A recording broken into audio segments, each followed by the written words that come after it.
मित्रों नमस्कार। आज का जो हमारा टॉपिक है वह भाषा पर आधारित है।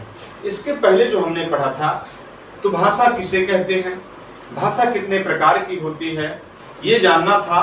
भाषा की कितनी विशेषताएं हैं, भाषा किस माध्यम से सीखी जा सकती है, जानी जा सकती है, ये सब चीजें हम पढ़ चुके थे। देखिए, अगर थोड़ा डेफिनेशन की बात करते हैं तो भाषा विचारों के आदान प्रदान का सशक्त माध्यम भाषा कहलाती है। अगर बात करते हैं भाषा की विशेषताओं की, तो विशेषताओं के अंतर्गत हम कह सकते हैं कि भाषा एक अर्जित संपत्ति है।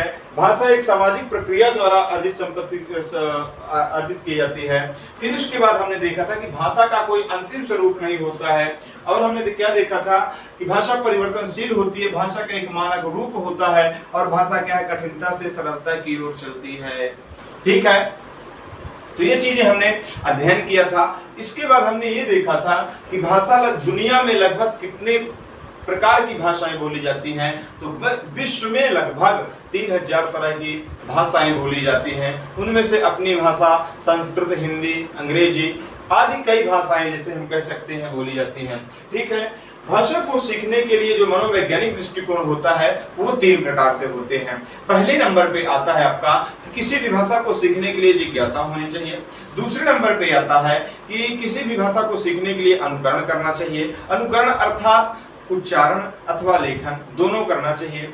इसके बाद फिर क्या होता है, तीसरा जो तरीका होता है वह होता है अभ्यास, बार बार अभ्यास करना चाहिए। तो ये हमने सीखा था, और आज जो हम पढ़ने वाले हैं वह है भाषा के प्रकार। तो भाषा कितने प्रकार की होती है, तो कहीं बहुत जगह आपको देखने को मिल जाएगा कि भाषा 2 प्रकार की बताई जाती है, लेकिन नहीं, भाषा हमारी कितने प्रकार की होती है, 3 प्रकार की होती है। कौन कौन सी भाषाएं होती हैं, जैसे आपके सामने स्क्रीन पे दिख रहा है, मौखिक भाषा, फिर आती है लिखित भाषा, फिर आती है सांकेतिक भाषा।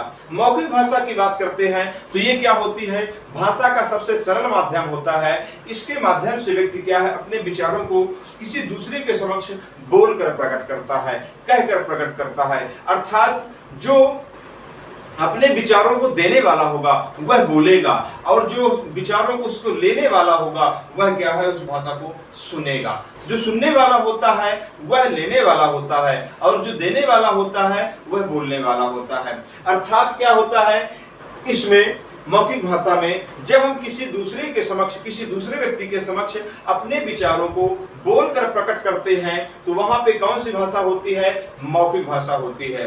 ठीक, ये भाषा का सबसे सरल स्वरूप माना जाता है और सबसे विस्तृत स्वरूप भी माना जाता है। ठीक है, इसके बाद हम बात करते हैं लिखित भाषा। लिखित भाषा, इसमें क्या है, हम अपने विचारों को किसी दूसरे के समक्ष या किसी दूसरे व्यक्ति के समक्ष क्या करेंगे, लिख कर प्रकट करेंगे, है ना। क्या है, जब इससे पहले जब व्यक्ति क्या होता था, पढ़ा लिखा नहीं होता, तो क्या लिखित भाषा प्रचलित थी? जी हाँ, उस टाइम पे भी लिखित भाषा का प्रचलन था, और वर्तमान में भी लिखित भाषा का प्रचलन है। जैसे क्या हुआ, चिट्ठी वगैरह हुई पहले कि उसमें लोग चिट्ठी वगैरह एक दूसरे को देते थे, तो क्या थी, लिखित भाषा ही थी। अर्थात हम अपने विचारों को लिखकर एक से दूसरे के मध्य पहुंचा रहे हैं।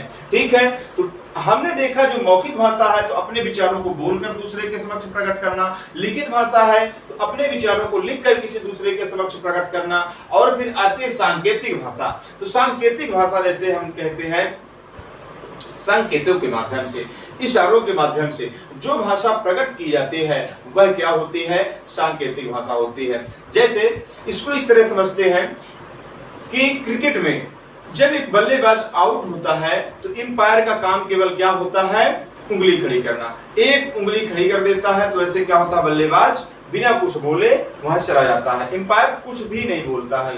ठीक, तो क्या ये सांकेतिक भाषा है। जैसे इसको छोड़िए, अगर इससे नहीं समझते तो दूसरा एग्जांपल है। दूसरा एग्जांपल ये है कि जब आप ट्रैफिक में जाते हैं तो ट्रैफिक में जो पुलिस वाले होते हैं, ट्रैफिक पुलिस होती है, तो आपको क्या होती है, ऐसे हाथ देते हैं और यहाँ से हाथ देके ऐसे ऐसे क्या है, दूसरे को जाने दिया जाता है।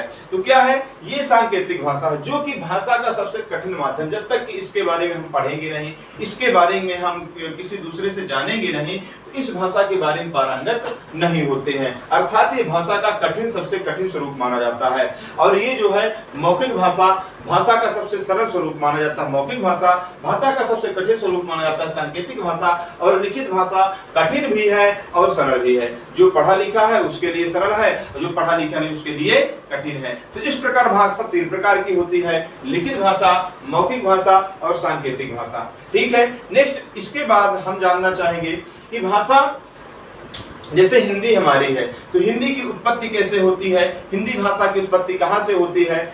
अगला अपना जो वीडियो रहेगा इसी पर आधारित रहेगा।